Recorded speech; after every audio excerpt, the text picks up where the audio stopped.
Okay, welcome to the Village on the Diet episode 4 recap.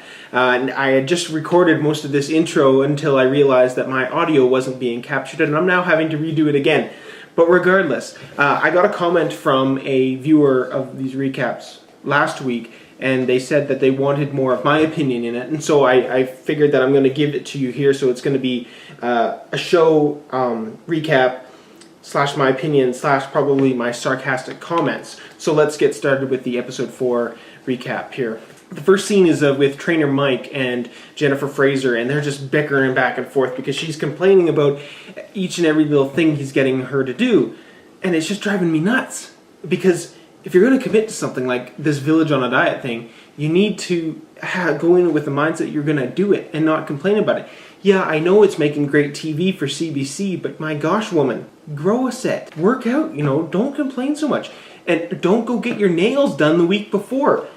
What was that all about? Don't give up here, and then they explode. The whole family explodes in the next scene with the cheerleader of the family, Rob, the father, egging them on and saying, guys, smarten up and not worry about that. Later in the episode, we learn that Sarah, Jennifer's sister, is having husband issues because the guy won't support her.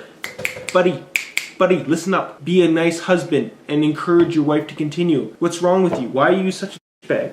Excuse my language, but if your wife, your spouse is going to be going through something like this and is going to commit herself to changing her lifestyle, maybe you should be a little more supportive. And that's how they're going to get it done. That's how it's going to make it easier on the whole family if you're a little supportive. So excuse me, if you just want to come home and relax in the evening, why not buck up? Maybe encourage her. Why not go for her? Go on a run with her or something. But that's just my take. Maybe you have a different way of doing things.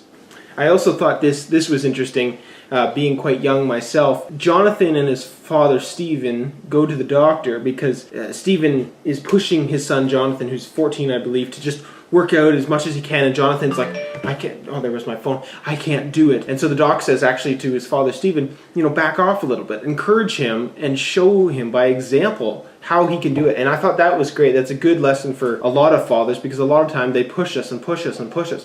That's not saying that my father did push me, but lead by example, not by what you say, right? Good on Jonathan. And he also learns, and this was really interesting because I'm a fan of hummus, when Chef Jonathan came over to Jonathan's house to show him how to eat a meal, he made hummus. And I thought that was really interesting, and I believe solely that someone at his age should learn how to cook. I am a fan of cooking myself. I love cooking, it's so much fun.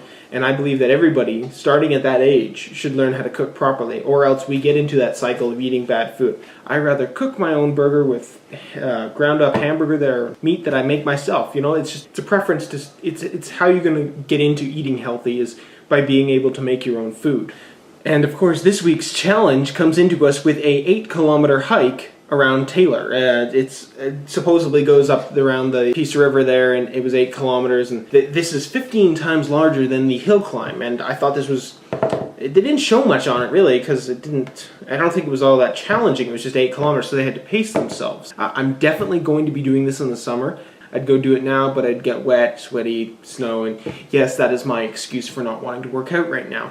Although I've asked on Twitter, and some people have said that they would do this with me. So maybe we can get a group of people from Fort St. John, Taylor, Charlie Lake, and we can all go do this one day ourselves, and I'll film it, and we can, a Village on the Diet reunion up this trail. So anyways, leading on after this hike up this hill, they carried up their own food, but they didn't like the food, which was the hilarious part, because I don't believe it. I don't believe that Chef Jonathan would bring you something that did not taste good. If you didn't like it, it's because you haven't acquired the taste yet for this kind of food.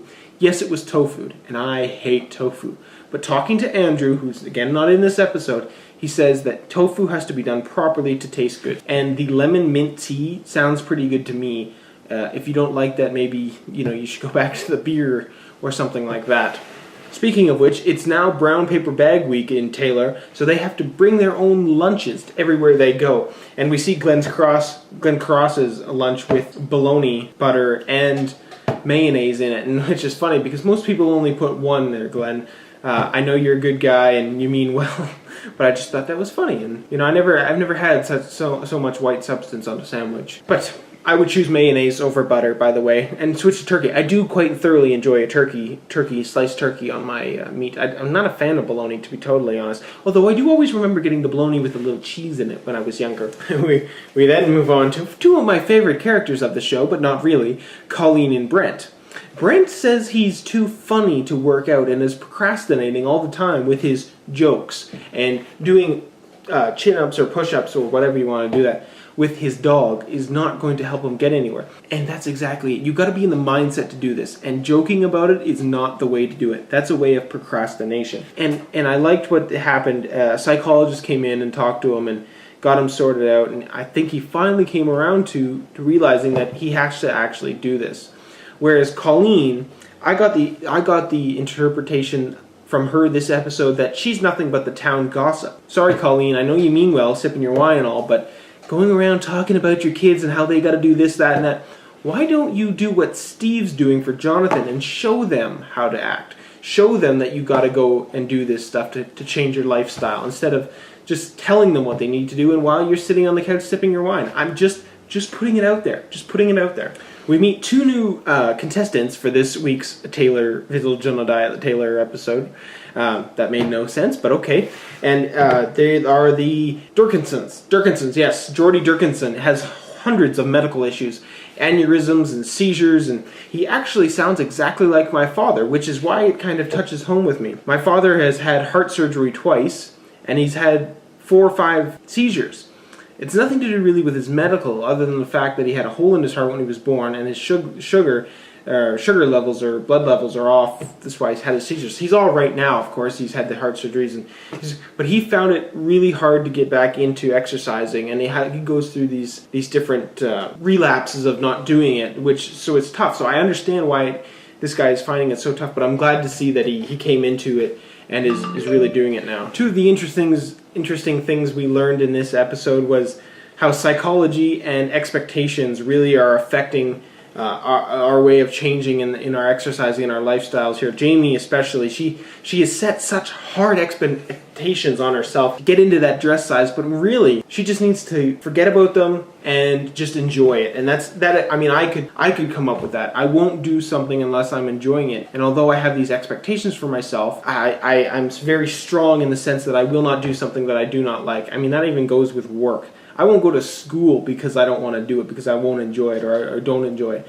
I mean, I love what I do at work, and I wouldn't do it unless I really did like it. So that can be shifted into exercising as well. I mean, today I was talking with the owner of Ernie's Sports in Grand Prairie or Fort St. John or wherever about about bikes that I want, because biking is one of my strong passions when the summer's around. Unfortunately, it's not that long here in the northern part of British Columbia. I'm not really in the northern Canada anymore, but whatever.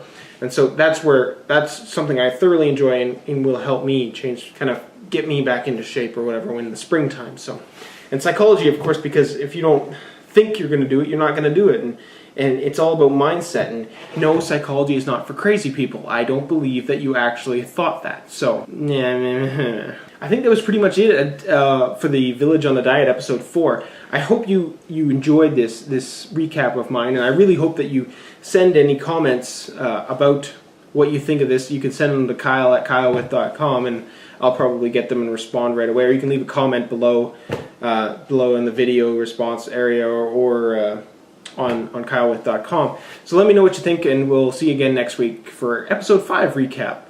I'm Kyle With.